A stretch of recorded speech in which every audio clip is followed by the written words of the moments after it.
The phone rang for the fifth time when he finally spoke up. There's a problem with the project. I need to go back to the office. I put down my chopsticks. You said the same thing last year on our wedding anniversary. I'm sorry. Next year, I'll definitely spend the anniversary with you. I felt sorry for him, because next year, he wouldn't have the chance to celebrate another wedding anniversary with me. Chapter 1. Samuel has been very busy lately. So busy that he hasn't had time to reply to my messages all day long, which is why he still doesn't know that I have cancer. We dated for 3 years in college and got married right after graduation. At that time, no one believed in us, including my parents. But Samuel knelt down with me in front of them, begging for a chance. They agreed and gave him 5 years. But Samuel only took 3 to achieve small success. And the company he co-founded with his friends continued to grow. Our life improved a lot after moving into a new house. Even my parents' attitude towards him changed.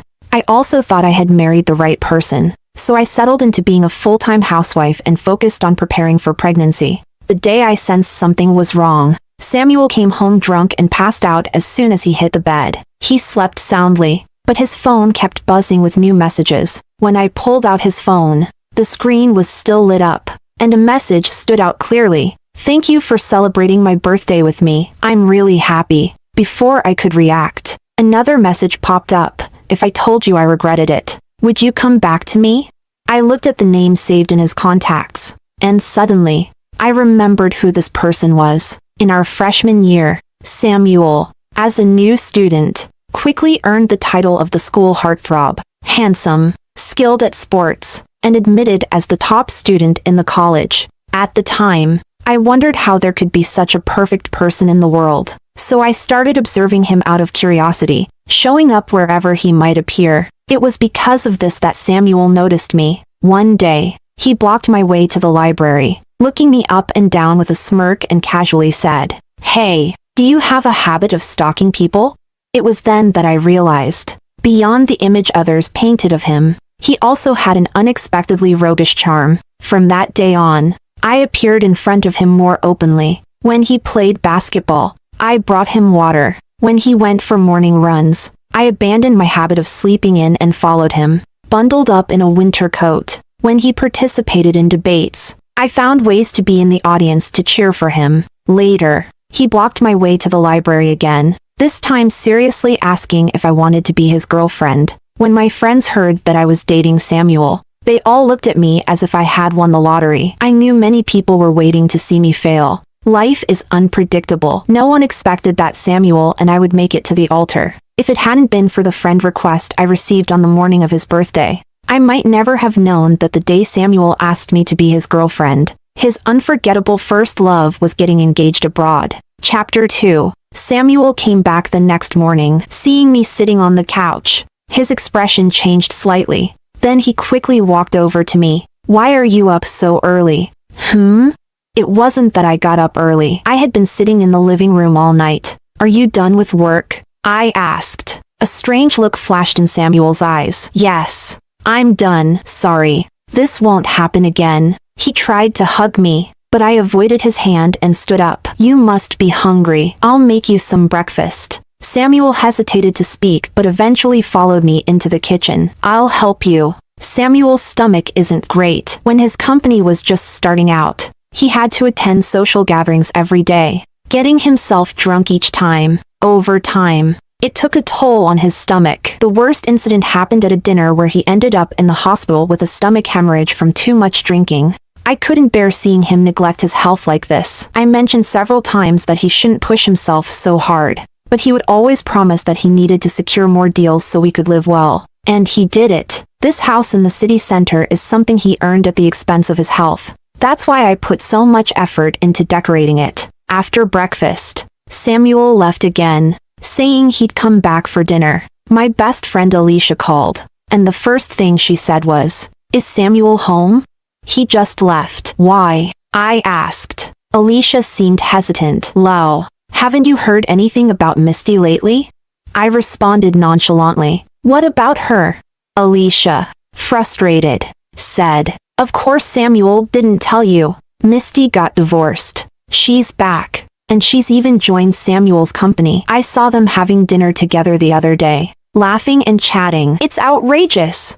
I tightened my grip on the phone and said casually, "They're old friends. It's normal to catch up." Alicia got a little angry. Everyone knew in college that Misty dumped Samuel. Are you really that confident in him? Of course. I wasn't confident. After all, I still didn't know if Samuel had ever really loved me. Back then, after shamelessly pursuing Samuel for a while, I finally found out that the reason Samuel was always on the basketball court was because he was heartbroken, trying to forget someone who had dumped him, and that's when I seized the opportunity to step into his life. I barely remembered what Alicia said afterward. All I knew was that by evening, Samuel texted me saying the project wasn't finished, so he wouldn't be able to come home for dinner. I sat at the dinner table with 3 dishes and a soup, all Samuel's favorites. When we first graduated, I could even turn a simple dish of scrambled eggs with tomatoes into a disaster. After Samuel had gone hungry a few times, he sighed and said he needed to make more money so we could hire a maid, so I wouldn't have to work so hard. I refused because back then, our combined salaries barely covered rent, utilities, and food. The money we spent on dates was something he carefully saved up. Later, he realized this couldn't continue, so he started a business with his friends. Starting a business required a lot of capital, and our life became even more strained. Samuel started working overtime, attending social events, and even using his weekends to meet with clients. One day, he came home early and was stunned when he saw a table full of delicious food. He stood there for a long time, then silently ate 3 bowls of rice. I sat for a long time, long enough for my legs to go numb, when a message came through on my phone. It was from Samuel. "Sorry, I'll need another 2 hours to finish here. Go to bed. Don't wait for me." The 3 dishes and soup on the table had gone cold. I stood up, took the plates, and dumped all the untouched food into the trash. I took a bath, and maybe I was too exhausted because I ended up falling asleep in the tub. I dreamed of Samuel from our college days, full of confidence, surrounded by admirers, yet he chose me out of all those excellent suitors. When we first got married, I felt like I was living in a dream every day, always clinging to him, listening to him patiently tell me over and over that this wasn't a dream. I told him, "Samuel, if this is a dream, I hope I never wake up." He smiled indulgently and said, "It's not a dream, and it never will be. We'll be together forever." But now, that dream was shattered by him, and I was still stuck in it, struggling. I woke up from the cold. When I opened my eyes, I was still in the tub, and the water had turned icy. I've never been in great health, so I quickly dried off, wrapped myself in a towel, and crawled under the covers. The weather in late autumn wasn't too cold, but for someone with perpetually cold hands and feet like me, it took quite some time to warm up the bed. In the past, Samuel would warm the bed for me, but he wasn't here today. After lying there for 2 hours, I was still cold. Scenes of Samuel being good to me flashed through my mind, and I suddenly had the urge to call him. All these years, whenever he said he was attending a social event, I would trust him unconditionally. I never called or texted to ask anything. But today, the urge to call him grew stronger and stronger. Chapter 3. Before I knew it, I had already dialed his number. The phone rang for a long time without anyone answering, and eventually, it cut off on its own. I sent him a message, "How much longer until you come back?" The message was like a stone sinking into the sea, no response at all. In the middle of the night, I got up to boil some water and soak my feet, finally warming up. But I was no longer sleepy. Sitting on the couch, I suddenly thought of Misty's WeChat. I opened her Moments, and sure enough, she had posted an update. The picture showed dishes from a Chinese restaurant, and she wrote, "After all these years, only you still remember what I like. Thank you for keeping me company while I worked overtime and for taking me to eat the Chinese food I've been craving for so long." For some reason, my stomach churned, and I ran to the bathroom to vomit. But after all that retching, nothing came out. The doctor said if I didn't start chemotherapy soon, I might not last more than 3 months. He urged me to find time for treatment as soon as possible. I made up an excuse to delay it. The doctor listed many consequences, but all I could summarize was this: chemotherapy couldn't cure my illness. After leaving the hospital, I bought a chestnut cake and went to Samuel's office. Samuel's assistant seemed surprised to see me and a little flustered. Sis-in-law, what brings you here? I smiled. I was just passing by, so I thought I'd drop in. The assistant glanced at the cake in my hand. Oh, you brought Mr. Liu's favorite. I'll call him for you. No need. I'll go myself. The assistant seemed like she wanted to stop me, but it was too late. I pushed the door open and saw Samuel and Misty sitting side by side at the desk. On Samuel's face was a smile I had never seen before, one of genuine happiness. Misty was still as beautiful as ever. They said something to each other, and Misty laughed brightly. I didn't want to disturb them, but my legs were so sore that I walked over to the couch and sat down. I must have interrupted them because they both turned to look at me. I clearly saw a flash of panic on Samuel's face. He got up abruptly and strode over to me. Why are you here? Why didn't you call me first? I handed him the cake. I just happened to be nearby, so I thought I'd stop by. Here. The line wasn't long today. Samuel loves chestnut cake. I've known this since college, and he only eats cake from this one bakery. Samuel hesitated for a few seconds before taking the cake. Next time, don't buy it. Just get something you like. He casually placed the cake on the desk, took my hand, and started leading me outside. You haven't eaten yet, have you? Let's go eat. We had only taken a few steps when Misty's voice came from behind. Sam. Mr. Liu, I like chestnut cake too. If you're going out, can I have this? I could clearly feel Samuel stiffen. Then he turned to look at me. Before he could say anything, I smiled and said, So Miss Lee likes chestnut cake too. Misty replied, Yes. This bakery's chestnut cake is especially good. It's the only one I ate back in school. Chapter 4. We didn't end up having dinner because Samuel noticed I didn't look well and took me home. As he opened the door, he hugged me from behind. There's nothing going on between us. I wouldn't have married you otherwise. Lao, do you believe me? I didn't answer his question and instead asked, Would you lie to me? No, I wouldn't lie to you. I softened, wanting only to spend my remaining days in peace with him, so I changed the subject. Samuel didn't go to the office that day. He stayed home, personally taking care of everything. When the lights went out, he pulled me into his arms, but I instinctively pushed him away. Not today. Samuel paused. Then his tone shifted slightly. Are you still mad? I'm not. Yes. I like chestnut cake because of her, but nothing is going on between us now. Do you really need to be so bothered by it? It felt like a bucket of cold water had been poured over me, chilling me to the bone. Samuel, you didn't need to tell me. I had already convinced myself it was just a coincidence. You didn't need to explain. Or, are you explaining because you feel guilty? I was still in Samuel's arms, and I could feel his entire body tense up instantly. After several minutes of silence, I got out of bed. Samuel grabbed my hand, his voice a little panicked. Where are you going? I'm going to the guest room. Lao, let's just cool off for a bit. I lay in the guest room, tossing and turning, unable to sleep, my mind replaying the scene of Samuel and Misty sitting together. I didn't fall asleep until dawn. When I opened the door, I bumped into something, startled.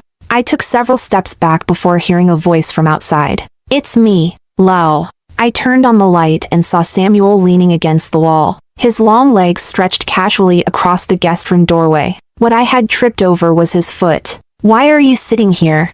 Samuel's voice was hoarse. I was afraid you'd leave. I'm sorry. I shouldn't have spoken to you like that. I'm fine. Don't worry about it. Seeing me come out, Samuel stood up and followed me. What do you want to eat?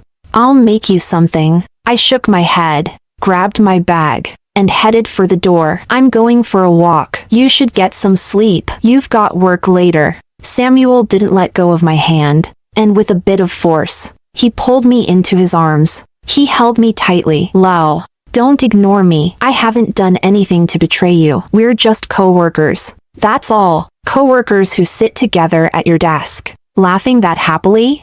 Samuel held me even tighter. We're just co-workers, nothing more. Yesterday was a mistake. It was after work hours anyway. I pushed him away. So, after work, co-workers can get that close? Samuel probably had never seen me like this before. He stared at me, dumbfounded, for a long time before rubbing his temples. If you don't like her, I'll fire her. I didn't want to come off as too aggressive, so I didn't say anything more. I thought Samuel was only saying that to appease me. But a few days later, Misty stopped me outside my apartment. Chapter 5. Laura, can we talk? I refused. There's nothing to talk about. You're scared, aren't you? Misty smiled. Because I'm working with Samuel. You're afraid you won't be able to keep him, so you had him fire me. I was a bit surprised and also confused. Did Samuel really fire Misty because of me?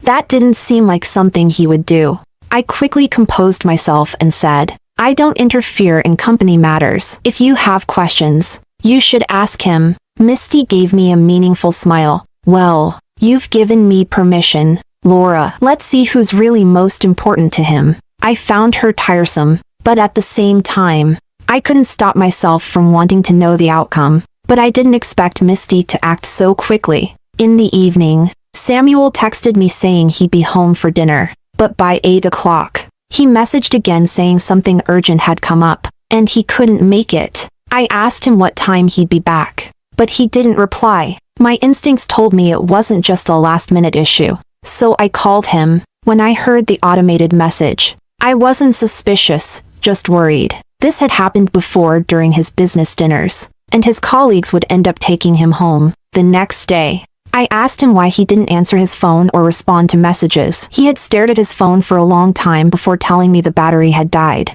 After that incident, he promised me that he would always respond and never ignore my calls. But now, it was happening more and more often, and Samuel seemed to have forgotten his promise to me. I was about to throw my phone aside when a WeChat message came through. It was a video from Misty. She had her arms wrapped around Samuel's neck, kissing him, while Samuel stood there with his hands in his pockets, looking at her fondly, letting her do as she pleased. I thought I would break down at that moment, but I didn't. Instead, I watched the video over and over, like some kind of self-inflicted torture. Then, I calmly put my phone away, pulled out a suitcase, and started packing. This house was bought by Samuel, and when we purchased it, he had only put my name on the deed. He had also left all the decorating decisions to me. As I looked at the cozy little home I had meticulously put together, I only packed a few clothes. Taking anything else would just add unnecessary burdens. It was better to leave it all behind. Before I left,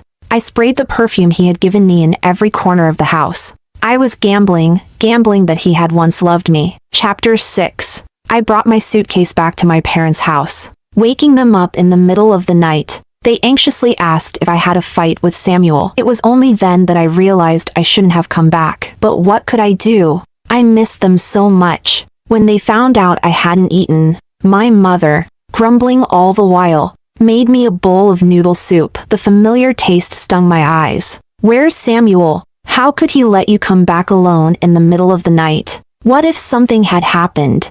I sighed. Mom, I'm not a child anymore. I just missed you both and decided to come home. Really?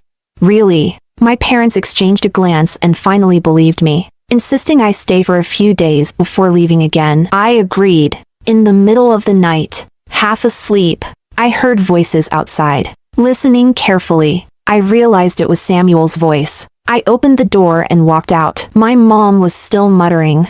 Young couples always fight, but letting her come back alone in the middle of the night isn't right. Samuel, when we gave our daughter to you, it wasn't for you to treat her like this. Samuel's tone was respectful as he repeatedly promised to take good care of me. When my mom saw me come out, she stopped talking. It's late. You both should stay here for the night. Going back and forth now would take until morning. My mom returned to her room, and I turned back toward mine. Samuel followed me in. Lau, it's too late. Let's talk tomorrow. I'm sorry. So much has been happening lately, but once things calm down, I'll make it up to you. I promise. I turned to face him. Samuel, did you really work overtime today?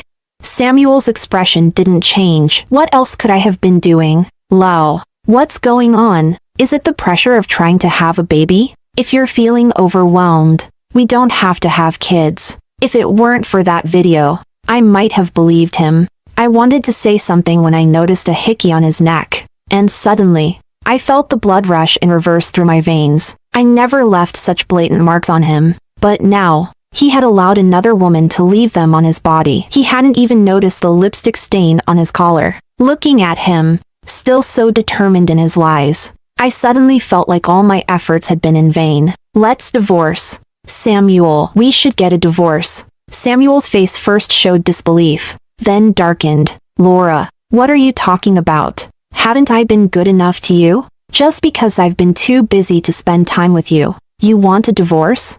I massaged my temples, which were throbbing. Samuel, there's a lipstick stain on your collar, and I don't wear that shade. Samuel's expression shifted, but after a quick glance at his collar, he said, I've explained this to you before. It's just part of socializing at business dinners. You want a divorce? Fine, let's get a divorce. We'll go first thing in the morning. Exhausted, I replied, all right. Tomorrow morning at 9, I'll meet you at the Civil Affairs office. Samuel stormed out, slamming the door behind him. He didn't come back that night. The next morning, I made an excuse to leave the house and went to the Civil Affairs office early. Samuel didn't show up. Instead, I got a call from Alicia. Laura, where the hell are you?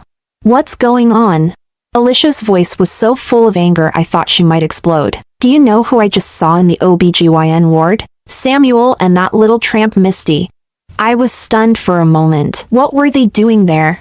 Alicia took a deep breath, trying to calm down, but I could still hear the fury in her voice. Misty's pregnant. I snuck a look at her records. In the father's section, it says Samuel. Chapter 7. I returned to the house I shared with Samuel, but he wasn't back yet. Everything in the house was just as I had left it. Even the slippers by the entryway hadn't been touched. Samuel hadn't come back the night before. I went into the bedroom, took out Samuel's suitcase, and began packing his things. All of Samuel's clothes were ones I had bought for him. He didn't even know that I had carefully embroidered his name into each collar. As I packed, I found a small box in Samuel's closet. Curiosity got the better of me, and I opened it, probably the biggest mistake I ever made. Inside the box was a phone and a wedding photo with a red background. But the woman in the photo wasn't me. It was Samuel and Misty. In the photo, they were both smiling sweetly, with the date written on the back. It was the day before Samuel and I got together.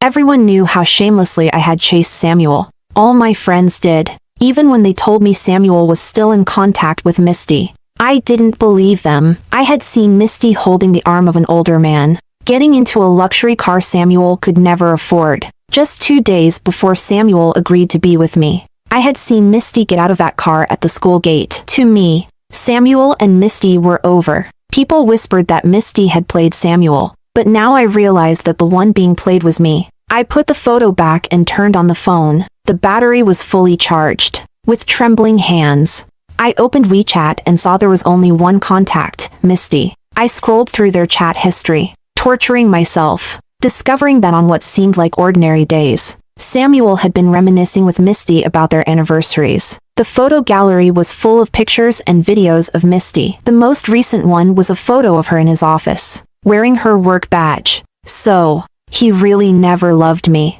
Samuel returned home in the evening, clearly not expecting to see me. He froze at the door. I was about to speak when I heard Misty's voice behind him. Samuel, why aren't you going in?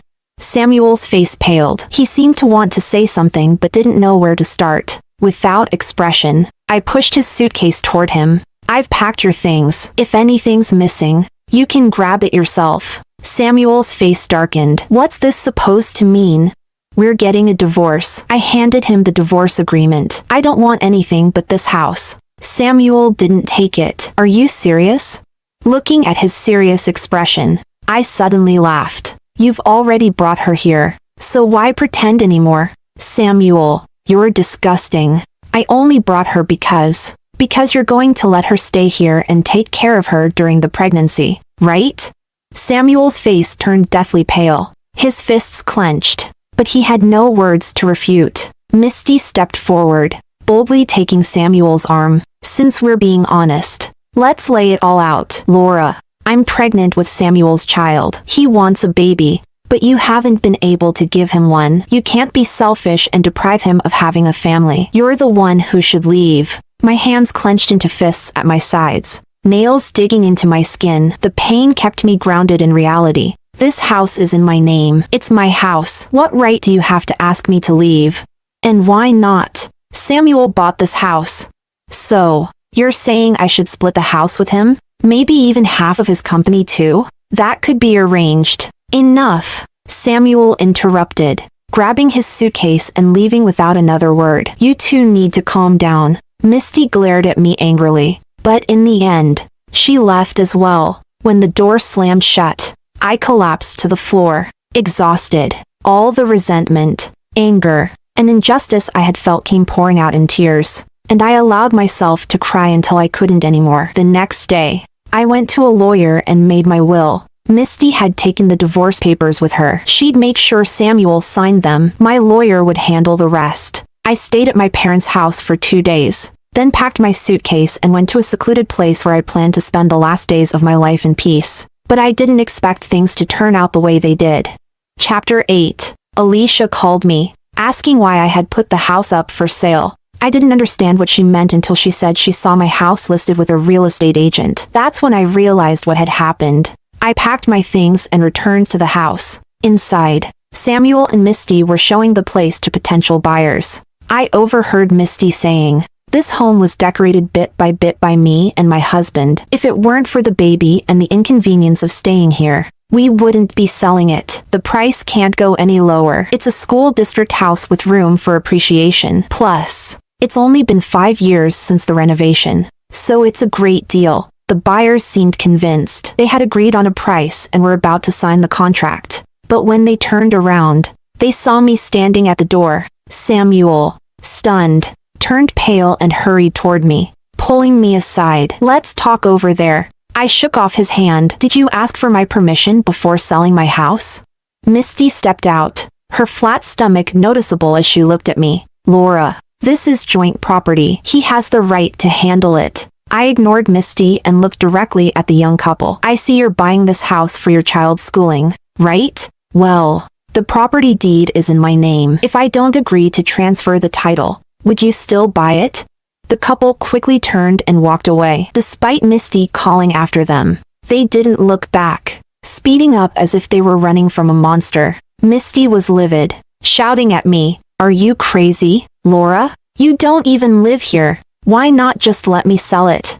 My whole body ached, and I barely had the strength to speak. I looked coldly at Samuel. "Take her and get out of my house. Don't dirty my space." Misty tried to argue, but Samuel stopped her. "We need to talk about the house. It's our marital property, so half of it is mine. I can compensate you in cash." I smirked. "How much can you give me?" $1 million. I laughed. This school district house was purchased early, and the price had been rising steadily. Just last month, it had hit 31,000 yuan per square meter for a 130 square meter house. He was only offering me $1 million. When I didn't respond, Samuel frowned and said, "I'll also split our savings with you, but this house, get out." I pressed the 3 digits on my phone. "You'd better leave right now. I've called the police." Misty wanted to step forward and argue, but Samuel held her back, his face dark. "Is this really necessary? All you care about is money?"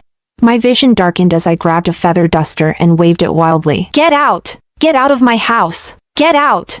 Samuel shielded Misty as he led her outside. He looked at me, disappointed. "Think about this carefully. I'll come back tomorrow." I slammed the door in his face, but the intense emotions left me dizzy. I groped my way to the sofa, dialing Alicia's number. As soon as she picked up, I lost consciousness. Chapter 9. When I opened my eyes again, I saw Alicia. Her eyes were swollen like walnuts, and when she saw me awake, she started crying again. I sighed. "So, you know?"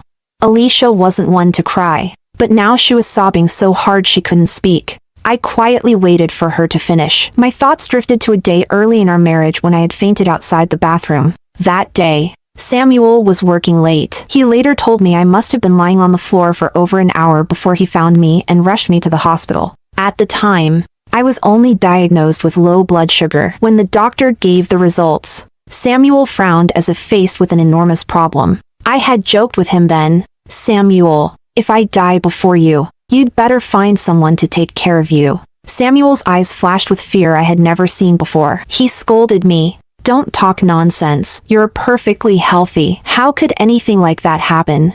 I think, in that moment, Samuel must have loved me. His fear and anxiety weren't an act. Alicia finally stopped crying and asked, "Does Samuel know?" "No, he doesn't. We're divorced." "What?" Alicia's face turned green with rage. "That heartless bastard. How could he divorce you at a time like this? Does he even have a soul?"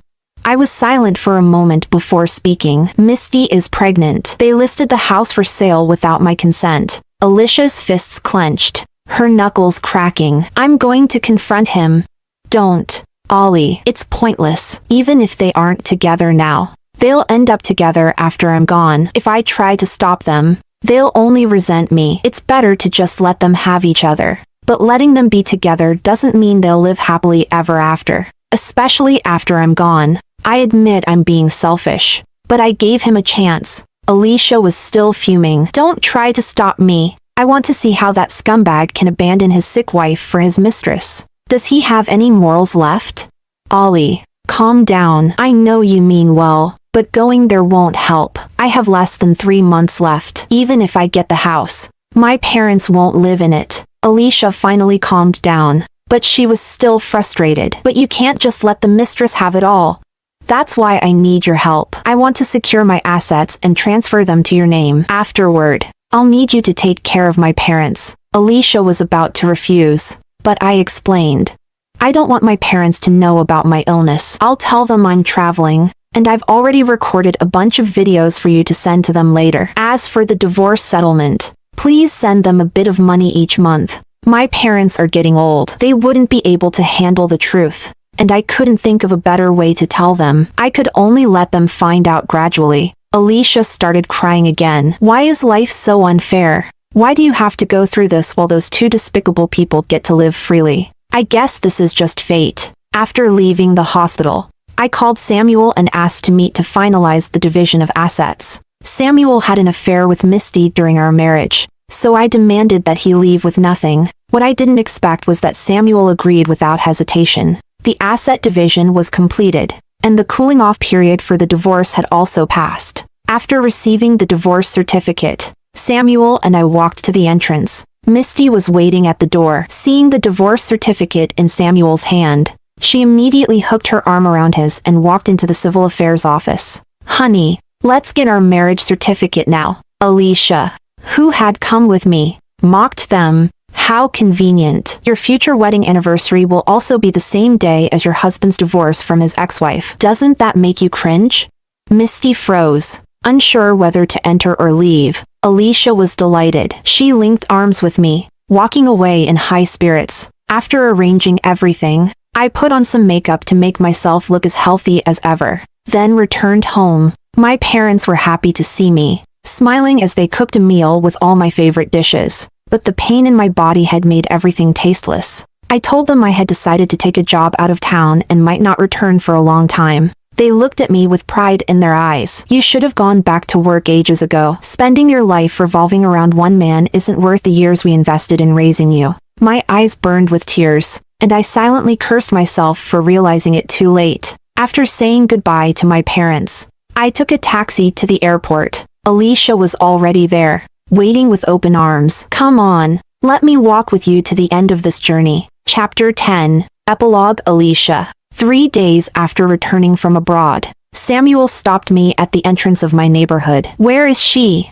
The hatred in my eyes could have burned him alive on the spot. "Your mistress? Haven't seen her." Samuel rubbed his forehead. "Where's Lau? I haven't been able to reach her lately. Why are you trying to contact her?" "Samuel, aren't you married now? What are you looking for Lau for? Do you want to repeat the past?" I spoke harshly, and the veins on Samuel's forehead bulged. What surprised me was that he didn't lose his temper. Instead, he said, "I have something important to discuss with her. Please ask her to contact me." I cursed under my breath and hailed a cab, giving the driver an address. Halfway there, I noticed Samuel's car following behind. The urge to retaliate surged within me. I wanted nothing more than to get out of the car, grab him by the collar, and demand to know how he had the nerve to follow me. But I held back until we arrived. I stood by the roadside, waiting for Samuel to approach. He probably hadn't expected me to come to this place. When he saw me waiting for him, he had no choice but to drive over. I smiled sweetly. Samuel, you want to see Lau? I'll take you to her. She's just up there. You'll see her soon. Samuel glanced at the cemetery and didn't believe me for a second. Is this some kind of prank? Alicia? We've known each other for years. Can't you help me convince her to see me? Ha. I've brought you here to see her. And you don't believe me. Is that my fault? Samuel frowned. Alicia, there's a limit to jokes. The anger I had been suppressing erupted. A joke? Who's joking with you?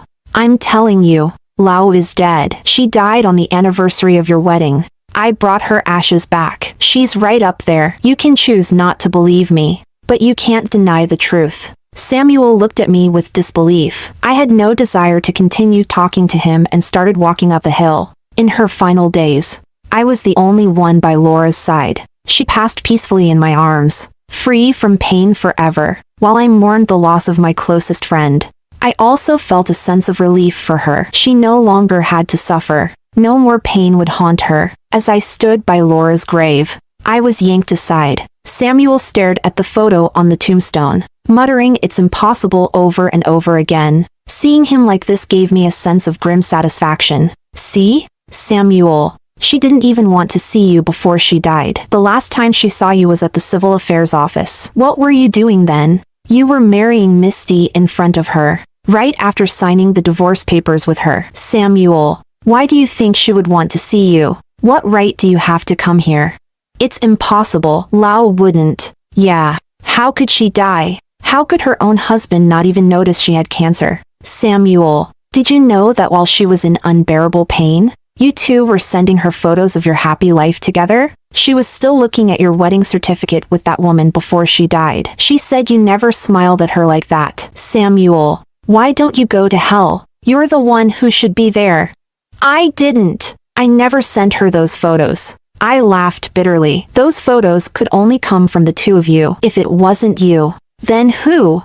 I watched as the color drained from his face, and for the first time in a long time, I felt a small sense of justice. But this was nothing compared to the pain Lau endured. Samuel left. It took him over 10 minutes to stumble from Laura's grave to his car, a distance of just a few dozen meters. I wiped away the spots on Laura's tombstone that Samuel had touched. As I did, the tears started to flow uncontrollably. Lau, we're going home now. I've cleaned the places Samuel touched. He won't taint your next life. Lau, you've endured all the suffering in this life. In the next, you'll meet a man whose eyes are filled only with you. Don't worry. Your parents are my parents now. I'll take good care of them. Chapter 11, Samuel's Epilogue. When Alicia told me Lau was dead, my first reaction was to think she was joking. But then Alicia showed me Laura's death certificate, and I had no choice but to believe it. I don't even remember how I got back to what used to be my home with Laura. After the divorce, Laura had listed the house for sale. I found out through the real estate agent and, in a moment of madness, secretly bought it back, not even daring to let her know that the buyer was me. Maybe it was out of guilt, or maybe it was because of the hidden feelings for Laura that even I hadn't fully realized. The house was no longer the carefully arranged home she had created. All traces of her had been erased when she decided to sell it. I wandered back to what was now my home. Misty was lying on the couch, playing games. When she heard the door open, she didn't even look up. Why are you back so early today? I stood in the entryway, looking at the disheveled, unkempt woman in front of me. When she didn't hear a response, she finally looked up at me. What are you standing there for? Go make dinner. What if you starve me and the baby? As she spoke, she rubbed her swollen belly. Suddenly, Laura came to my mind. Laura always spoke to me in a gentle tone, her bright almond-shaped eyes shining. She never ordered me around or threatened me. The only time she did was that day when she almost broke down and told me to get out. Thinking of that scene made my throat go dry. Laura. I didn't get to finish before Misty sat up. her voice sharp. You went to see Laura? What are you seeing her for? Are you still not over her? Samuel, don't forget. You were the one who came after me. She was the one who wanted the divorce. So what now? What's your deal?